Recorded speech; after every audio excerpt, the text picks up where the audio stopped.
इस वक्त ज़राअत पाकिस्तान में ज़बू हाली का शिकार है और हुकूमत की तरफ से हमें कहा जा रहा है हमारी इस वक्त दो फसलें, एक कटाई के लिए तैयार है और एक काश के लिए। गंदम की अब हमने काश करनी है जिसका वक्त शुरू हो चुका है 1 नवंबर से, और गन्ने की हमने कटाई करनी है जिसका वक्त 15 नवंबर से शुरू हो रहा है। अभी तक हमें दोनों फसलों की ना कोई इंडिकेटर प्राइस दी गई है ना सपोर्ट प्राइस दी गई है। गंदम की हमेशा हमें सपोर्ट प्राइस मिलती थी और गन्ने की इंडिकेटर प्राइस, दोनों से हुकूमत इनकारी है। अब हुकूमत ये कह रही है कि हमें IMF से जो मुआहदा है उसमें हम ये रेट नहीं दे सकते। आप ना दें रेट, अगर IMF से आपने मुआहदा किया है कि इसको डीरेगुलाइज किया जाए तो फिर सही तरीके से इसको डीरेगुलाइज करें। ये तो कोई तरीका नहीं है कि आप मिनिमम सपोर्ट प्राइस भी ना दें, आप इंडिकेटर प्राइस भी ना दें और फिर कंट्रोल भी अपना रखें, फिर इसको मार्केट फोर्सेस पे छोड़ दें, फिर गंदम का जो मर्ज़ी रेट हो जाए, फिर गंदम को काश्तकार जहाँ मर्ज़ी दूसरे सूबों में, दूसरे अजला में भेजना चाहे, दूसरे मुल्क में भेजना चाहे, फिर कोई पाबंदी नहीं होनी चाहिए। फिर ये आपने हुकूमत ने एक इनलीगल काम किया। एक तरफ तो हमें पिछले साल हमसे गंदम काश करवाई ये वादा करके कि हम 3900 रुपये मिनिमम सपोर्ट प्राइस देंगे, लेकिन हमें वो इमदादी कीमत भी ना मिली, बल्कि हमें वो रेट 2200 से लेके 2500-2600 रुपये तक रेट मिला, जिसमें काश्तकार को तकरीबन आलमोस्ट 30 से लेके 40,000 रुपये पर एकड़ उसको डायरेक्ट नुकसान हुआ, और वो तकरीबन 750 अरब रुपये बनता है जो काश्तकारों ने नुकसान बर्दाश्त किया। भाई एक तरफ आपने डीरेगुलाइज कर दिया, फिर उसके बाद ये कैसे हो सकता है कि एक डायरेक्टर फूड उठ के एक नोटिफिकेशन जारी कर दे कि किसी के ज़िले का रेट 2600, किसी का 2650, किसी का 2675 रुपये तय कर दे, जबकि हमारी जो उसमें पैदावारी लागत जो एग्रीकल्चर डिपार्टमेंट ने निकाली थी वो 3410 रुपये थी, और हमारा मुनाफा शामिल करके उसको 3900 रुपये रेट तय किया गया था। काश्तकार को डायरेक्ट लॉस हुआ, और काश्तकार को उस लॉस में सबसे बड़ा लॉस हुआ है वो पाकिस्तान को लॉस हुआ है। जब काश्तकार के पास पैसे नहीं आए, काश्तकार अगली फसलों पे खर्च नहीं कर सका, तो फिर आपके सामने है कि पिछले साल से 54% आपकी कॉटन में कमी आ गई है, आपकी चावल की फसल में तकरीबन को 30% की कमी आ गई है, आपकी मक्की की फसल में 30% कमी आ गई है, आपकी तिल की फसल में तकरीबन 60 से 70% कमी आ गई है, आम की फसल में कमी आ गई है, आने वाली किन्नू की फसल बहुत बुरे हालात हैं उसके। तो चाहिए ये कि अगर डीरेगुलाइज करते हैं, अगर हमें सपोर्ट प्राइस नहीं देते, तो फिर इसको ओपन मार्केट पे छोड़ दें, ओपन मार्केट फोर्सेस खुद रेट डिसाइड करें, फिर बाहर जितनी मर्जी चली जाए ना जाए, दूसरे सूबों में हम भेजें, जो मर्जी करें, हमारी अपनी मर्जी फिर, क्योंकि कानून यही कहता है। कानून सूबाबंदी नहीं कानून के तहत नहीं लगाई जा सकती, फिर आप ज़िला बंदी नहीं लगा सकते, फिर डायरेक्टर फूड हो या चीफ मिनिस्टर खुद हो या चीफ सेक्रेटरी हो या DC कमिश्नर हमारा रेट तय नहीं कर सकते, क्योंकि एक चीज़ तय हो गई है कि अब इसको डीरेगुलाइज कर दिया गया है। अब आ जाए गन्ने के ऊपर। गन्ने के ऊपर अब जो आज से 3 दिन पहले मीटिंग की है शुगर मिल्स एसोसिएशन ने लाहौर में, उन्होंने कहा है कि हम काश्तकार को 325 रुपये फी मन रेट देंगे। ये उन्होंने आपस में फैसला किया है, जबकि हमारी कॉस्ट ऑफ प्रोडक्शन उससे कहीं ज़्यादा है। उसमें वाहिद एक जहांगीर तरीन ने कहा है कि मैं 400 रुपये रेट दूंगा। मैं उसका शुक्रिया अदा करता हूं, और अगर हमें 400 रुपये भी रेट मिले, पाकिस्तान की एवरेज जो पैदावार है गन्ने की वो मैक्सिमम 700 मन है, मैं उसको 800 रुपये मन के हिसाब से गिन लेता हूं। 800 मन अगर हमारी पैदावार हो तो फिर क्या है जी, 3,20,000 रुपये बना। 3,20,000 में से जो हमने जिस दिन हार्वेस्टिंग करनी है उसकी लोडिंग, उसकी ट्रांसपोर्टेशन पे 100 रुपये खर्चा है, 80 रुपये वो चले गए 800 मन में से। 1.5 लाख रुपये ठेका चला गया, 1.5 लाख और 80,000 2,30,000 रुपया, बाकी बचा 90,000। क्या इस एक साल की फसल पे हमारा खर्चा 90,000 है? खुदा की कसम मैं खा के कहता हूं कि सिर्फ बिजली का बिल ही 90,000 है उसका। तो हम कैसे आगे काश्तकारी कर सकते हैं? अब देखिए, मैं हुकूमत से मैं आज जज्बाती तकरीर नहीं कर रहा, मैं उनको समझाने की कोशिश कर रहा हूँ कि आपके पास सिवाय ज़राअत के अलावा और कुछ भी नहीं है। अगर पिछली गंदम से उससे पिछले साल अगर हमें गंदम का रेट मिला 3900 रुपये, हमें 4 पैसे बचे, उसका रिजल्ट क्या हुआ पाकिस्तान के लिए?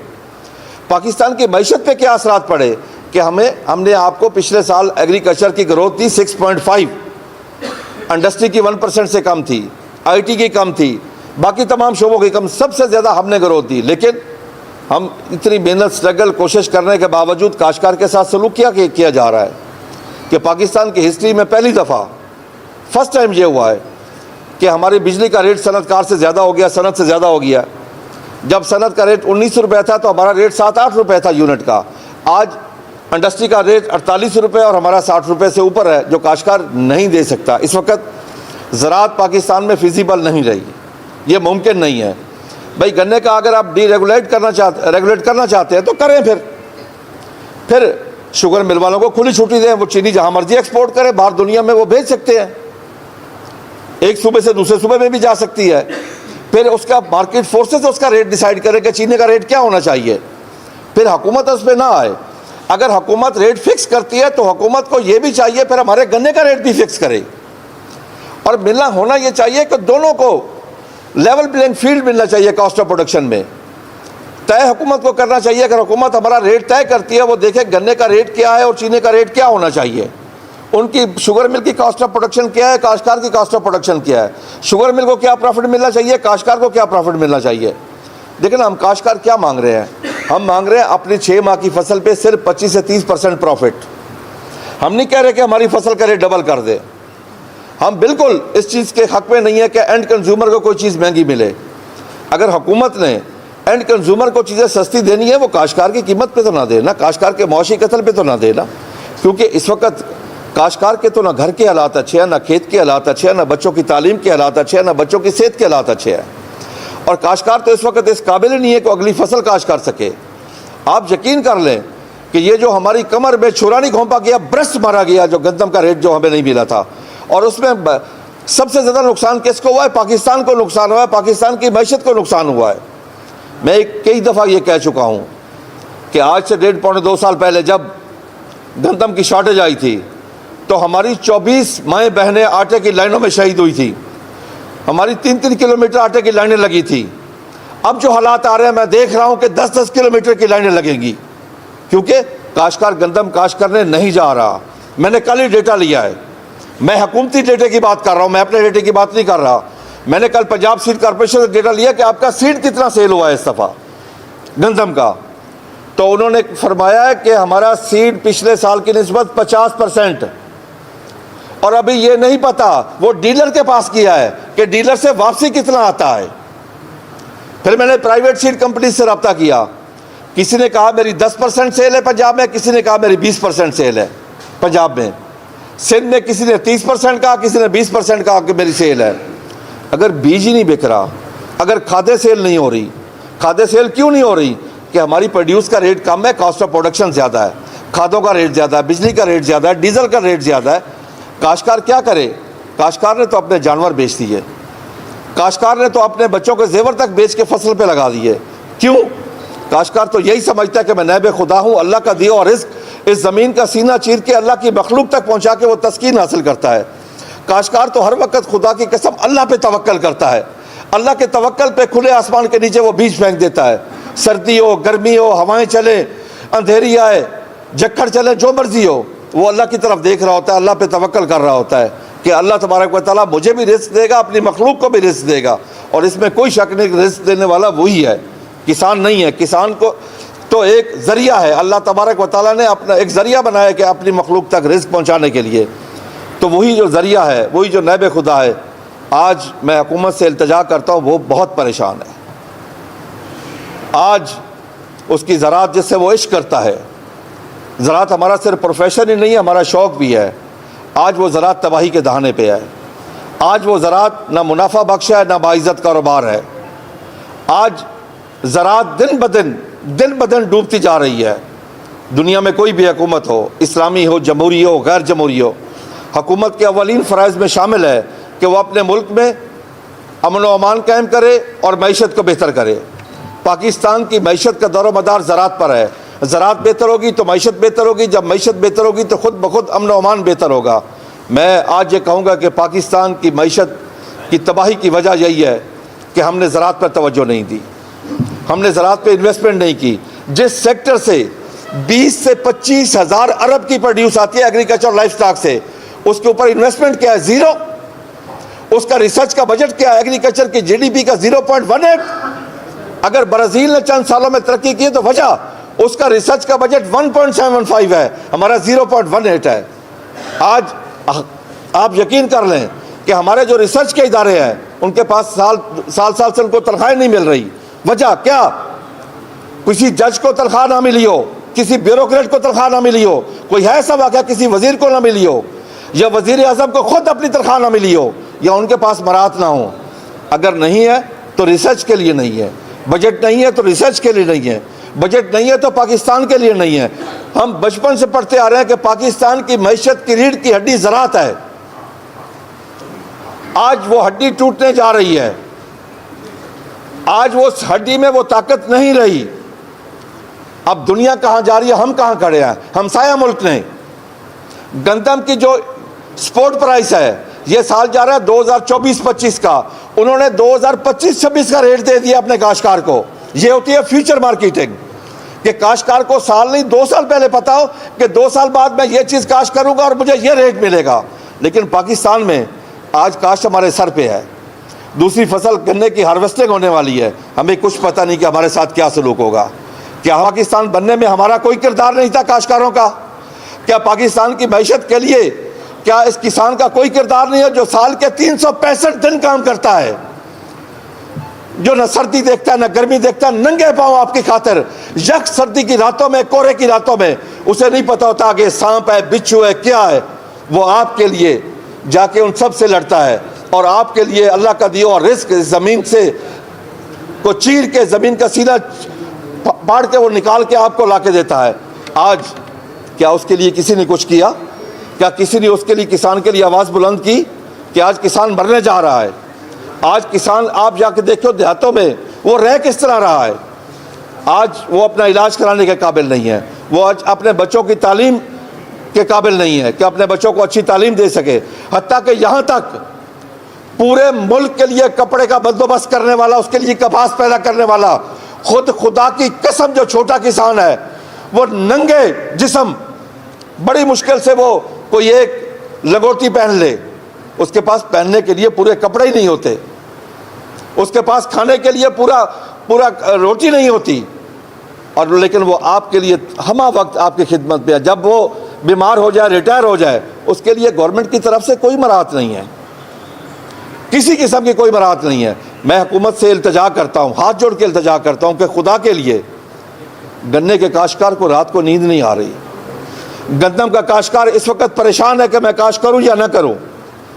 मैं खुद चाहता हूँ कि गंदम काश्त हो, मेरे अल्लाह की मखलूक को पाकिस्तान में कोई प्रॉब्लम ना हो, लेकिन उसके लिए अब जवाज़ गंदम लगाने किसने पैदा कर रहे हैं? हुकूमत ने।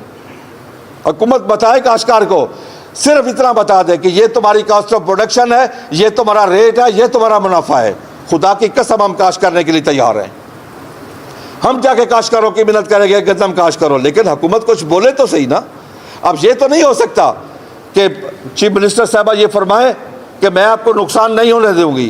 भाई अपना को फार्मूला बताएं, अपना को तरीक़ेकार बताएं। क्या हमें स्पोर्ट प्राइस मिलेगी? क्या इसको ओपन मार्केट पे छोड़ देंगे? तो फिर हमें कास्ट ऑफ प्रोडक्शन में भी लेवल प्लेइंग फील्ड दें। हम दुनिया का मुकाबला करने के लिए तैयार हैं। अब ये तो नहीं हो सकता कि मेरे काश्तकार को यूरिया मिले 4600 रुपये में और हमसाया मुल्क के काश्तकार को पाकिस्तानी रुपीज़ में मिले 900 रुपये में। मेरे पाकिस्तानी काश्तकार को, आपके काश्तकार को DAP मिले 12 से 13 हज़ार में, हमसाया मुल्क के काश्तकार को पाकिस्तानी रुपीज़ में मिले 4000 रुपये की। आपके काश्तकार को बिजली का यूनिट मिले 60 से 70 रुपये में, हमसाया मुल्क के काश्तकार को बिजली का यूनिट मिले मुफ्त। हम कैसे दुनिया का मुकाबला कर सकते हैं? फिर यहाँ पे रिसर्च ना होने के बराबर है।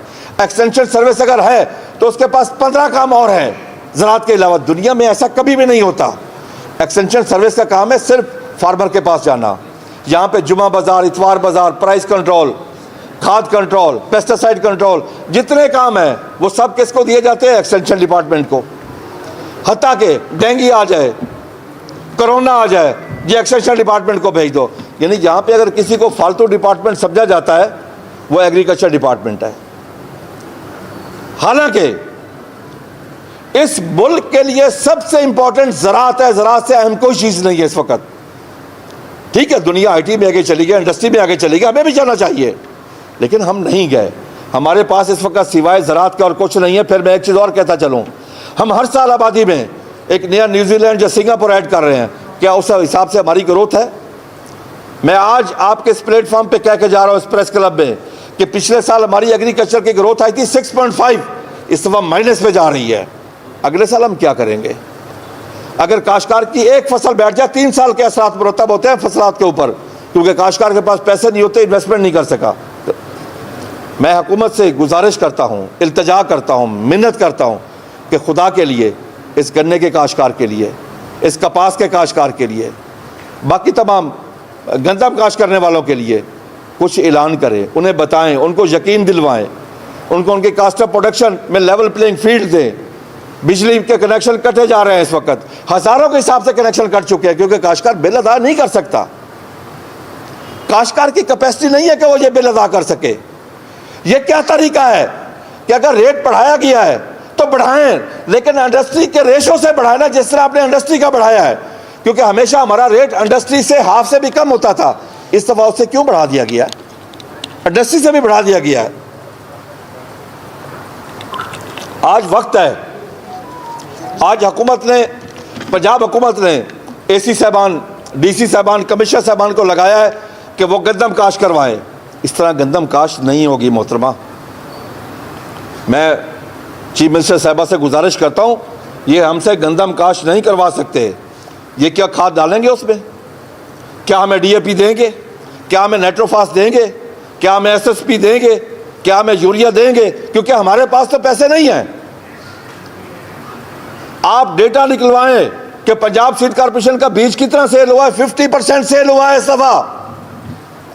साफ ज़ाहिर है उसका इंपैक्ट कास्ट पे आएगा। जितना सेल कम हुआ है, सीड कम गया, उतनी कम कास्ट होगी ना। मैं नहीं कहता 50% कम होगी, लेकिन 30% भी कम कास्ट हो जाए, और उसके बाद अगर इनपुट्स का इस्तेमाल भी 30% कम हो जाए, तो पैदावार कितनी कमी आ जाएगी? 35 से 40% पैदावार में कमी आ जाएगी। ये मुल्क बर्दाश्त नहीं कर सकता। क्या आपके पास डॉलर है? हम वो बदकिस्मत कौम है कि ज़राई मुल्क होने के बावजूद हम 10 से 12 बिलियन डॉलर के एग्रीकल्चर प्रोड्यूस की बाहर से इंपोर्ट कर रहे हैं। वो किसकी नलायकी है? किसने ज़राअत को तरजीहात में शामिल नहीं किया? हम 10-12 साल से चीख के मर गए हैं कि इस मुल्क में ज़राई एमरजेंसी नाफिज की जाए, ज़राअत को नंबर 1 प्रायोरिटी पर लाया जाए, लेकिन किसी ने नहीं सोचा। आज की तारीख तक जब से ये हुकूमत आई है, काश्तकारों के साथ वज़ीर आज़म ने, वज़ीर आला ने कोई एक मीटिंग नहीं की।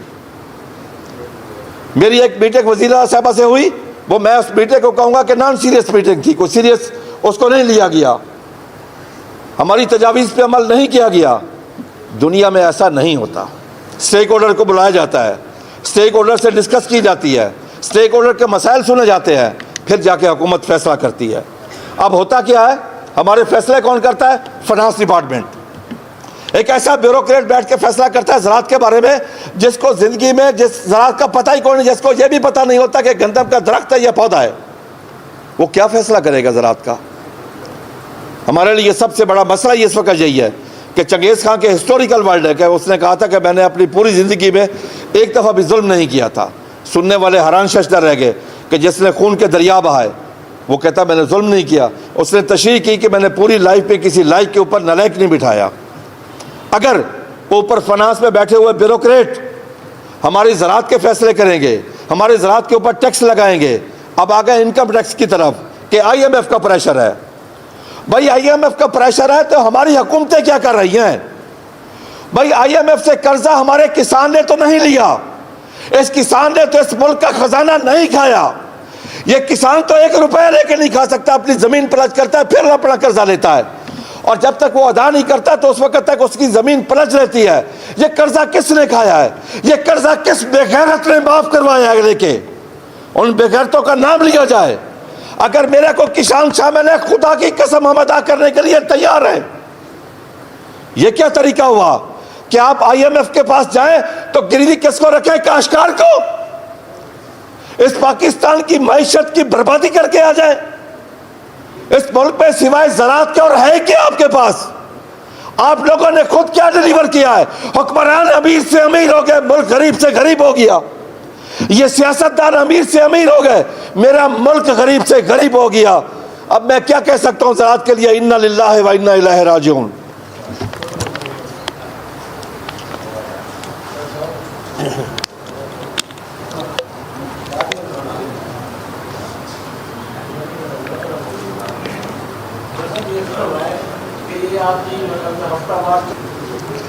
एक अल्लाह की ज़ात है, वो कहती है तुम कुन तो हो जा, फ़यकुन, पास वो हो गया।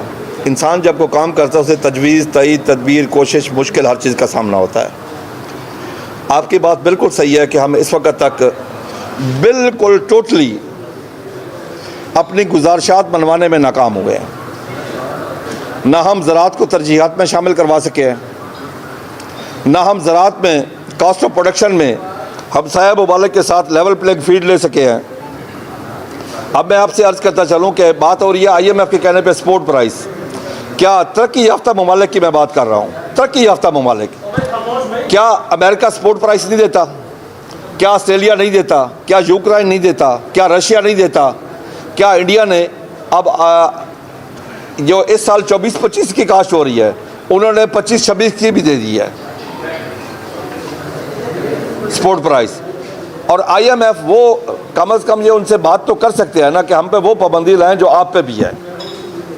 अब तमाम ममालिक पूरी दुनिया में एग्रीकल्चर सब्सिडाइज है, पूरी दुनिया में टोटली एग्रीकल्चर सब्सिडाइज है, वरना एग्रीकल्चर नहीं हो सकती। पाकिस्तान में एग्रीकल्चर सब्सिडाइज नहीं है पाकिस्तान में, और ना ही हमें फ्री मार्केट पे छोड़ा जाता है। अब आपके सामने 2 साल पहले जब रेट 3900 रुपये था, दुनिया में रेट गंदम का बहुत ज़्यादा था, स्मगल हो रही थी, लेकिन काश्तकार को रेट नहीं दिया। काश्तकार की चादर और चार दीवारी का तकद्दुस पामाल किया गया, काश्तकारों के घरों से गंदम उठाई गई, काश्तकारों के खिलाफ पर्चे दर्ज किए गए, गिरफ्तारियाँ हुई। हालांकि मिनिमम सपोर्ट प्राइस का यह मकसद नहीं है कि आप उस रेट पे ख़रीदें। मिनिमम सपोर्ट प्राइस का मकसद ये होता है, कानून के तहत ये है कि अगर रेट उस रेट से कम आने लगे तो हुकूमत इंटरवीन करके काश्तकार से ख़रीद कर ले, मार्केट जो मर्जी रेट चला जाए। कानून के मुताबिक आप ज़िला बंदी नहीं कर सकते, कानून के मुताबिक आप सूबा बंदी नहीं कर सकते, लेकिन जहाँ होती है ये सारे कानून, इनलीगल कानून काश्तकार के लिए है, इनके अपने लिए तो कोई नहीं है।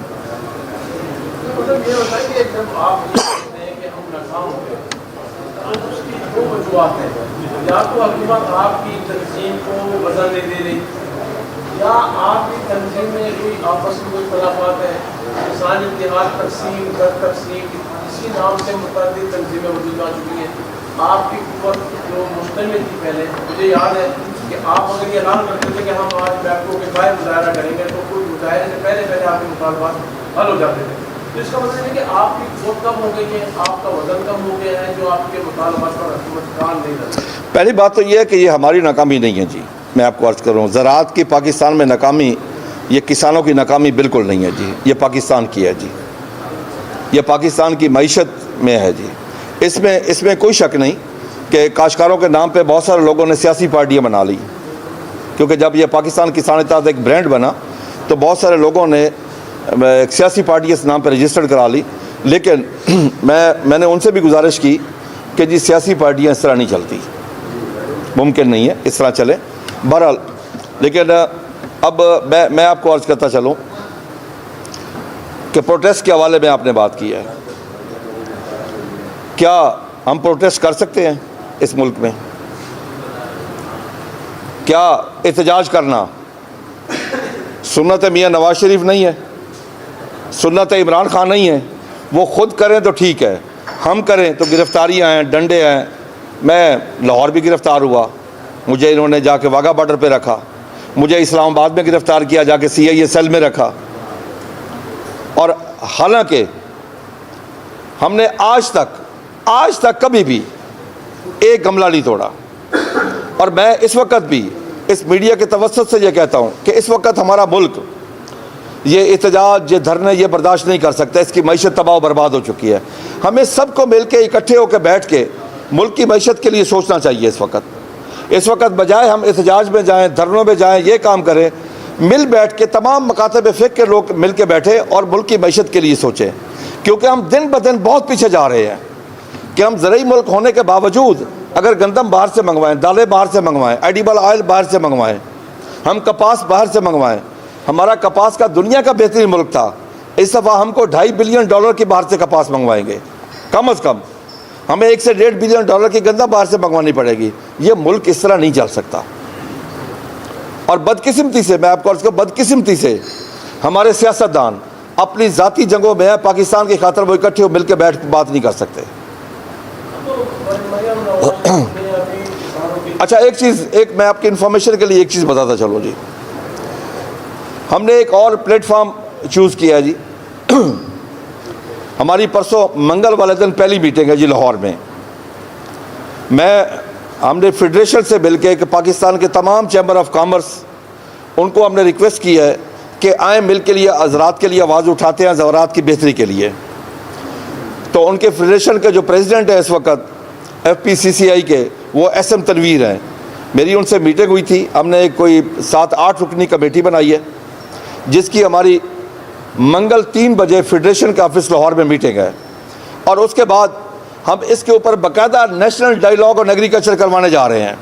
इंशाल्लाह इसी माह नवंबर में हम करवाएंगे। और नेशनल डायलॉग ऑन एग्रीकल्चर में हम शामिल कर रहे हैं कि बलूचिस्तान के फार्मर भी होंगे, सिंध के भी होंगे, पंजाब के भी होंगे, KP के भी होंगे, और आज़ाद कश्मीर के होंगे, गिलगित बल्तिस्तान के भी होंगे। यानी कि पूरे पाकिस्तान के काश्तकारों की नुमाइंदगी होगी। नेशनल डायलॉग ऑन एग्रीकल्चर हम इस्लामाबाद में करवाएंगे, जिसमें हम हुकूमती नुमाइंदों को भी इनवाइट करेंगे, अपोजिशन को भी इनवाइट करेंगे, हम लिम्स को भी इनवाइट करेंगे, SIFC को भी इनवाइट करेंगे, हम मीडिया को भी हम इनवाइट करेंगे, तमाम मीडिया पर्सन को जो एंकर हैं उनको भी हम इनवाइट करेंगे कि आए मिल के बैठे, मिल के कलामियाँ जारी करें कि ये तरीका है ज़राअत को आगे लेके जाने का पाकिस्तान की मैशत की बेहतरी के लिए। तो हमने ये एक अमली कदम उठा लिया जी, जिसकी मंगल वाले दिन हमारी पहली मीटिंग है। और उसमें हम कोशिश कर रहे हैं, जिस तरह पाकिस्तान के तमाम चैम्बर ऑफ कॉमर्स आ गए, हमने उनसे यही कहा है कि आप बिज़नेस कर रहे हैं तो उससे मुतल्लिका सारा ज़राअत से है जी, इंडस्ट्री सारी ज़राअत से मुतल्लिका है 90%। अगर खुदा ना खास्ता किसान ना रहा तो आप भी नहीं बचेंगे। तो ये हम परसों से, मंगल वाले दिन से हम नहीं देखे हम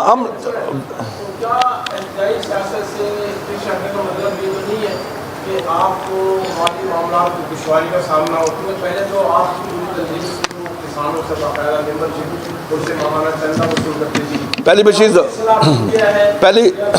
चीज़ तो ये है जी, मेरी तंजीम ने आज तक हमने किसानों से फ़ंड नहीं लिया जी। आज तक हमने एक चीज़ की है कि अगर लाहौर इस्लामाबाद गए हैं, हर शख्स अपनी ज़ाती खर्च पे गया, फ़ंड हमने इकट्ठा नहीं किया। फ़र्ज़ किया 50 लोग गए तो 50 ने मिल के बस ली है, खुद खर्च किया।